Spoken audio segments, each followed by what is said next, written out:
Very happy, very excited. We've been working on this for the last how many months, and finally we have the Real Estate Buzz on KabayanLA. This Real Estate Buzz segment is brought to you by McLeod & Associates, a full-service real estate and mortgage firm. It's not about the number of homes we sell, but the difference we make in people's lives. Kababayan Pride, very pretty, very accomplished. She was once in the list, among the list of 30 under 30 for Realtor Magazine. Mia McLeod, hello and welcome to KabayanLA. Thank you. I'm happy to be here. I'm happy that you finally decided to collaborate with us. Me too. This segment will bring you guys the news about real estate. And Mia, you know, with real estate, it's up and down. Nobody can predict. How's the market right now? You know what? It's actually gotten a whole lot better. You know, 2012 was really a stellar year. We saw an increase in buyer confidence. We saw an increase in home sales. And in some areas, we even saw an uptick in values. So 2012 was truly amazing. And 2013, we're off to a great start. We're ending on a high note here in January. We see a lot of buyers consulting with us to want to get into the market. We see a lot of sellers calling, wanting to know what the value is of their home, considering maybe listing it for sale. So we're ending on a high note. Yes, congratulations. And I know that your team is doing so well, and that is because you give good advice to your clients as well. So giving advice to our viewers right now, for someone interested in buying a home, what would be the first step? The very first step is truly to get pre-approved.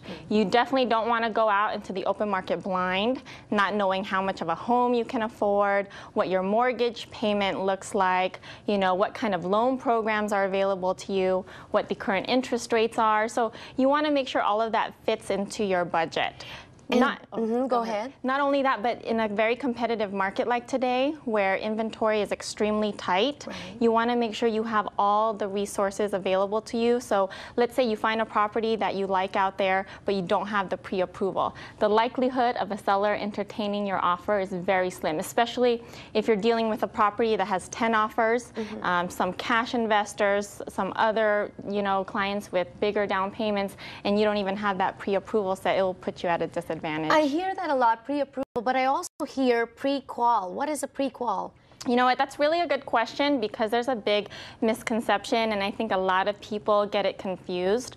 A pre-approval is truly a comprehensive assessment of how much these lenders are willing to loan you, how much you can truly get approved for a home mortgage. And this is based on income, on debt ratio? Yes, debt to income ratios. But for a pre-approval, you definitely have to, you know, submit your W-2s, your tax returns, your pay stub, and a true assessment of your credit report. A pre-qual is more like a snapshot. Sometimes you don't even need to submit financial documentation to get that. Okay, but what, you don't need that. What you need is a pre-approval. Yeah, and at our office, we definitely don't start the touring process until our clients are pre-approved. Do you need to pay? Is there a charge to get a pre-approval? No, the actual process is free. However, you know, because you have to run your credit, there is a charge for the credit report, and it is minimal, about $15, but the process itself is free at our office. And how long is it good for? How long does it take to get a pre-approval? How many days, weeks, and how long is it good for? Okay, well, the actual process at our office to underwrite a file takes 3 to 5 business days, as long as we have a complete file with all the documentation. So we need,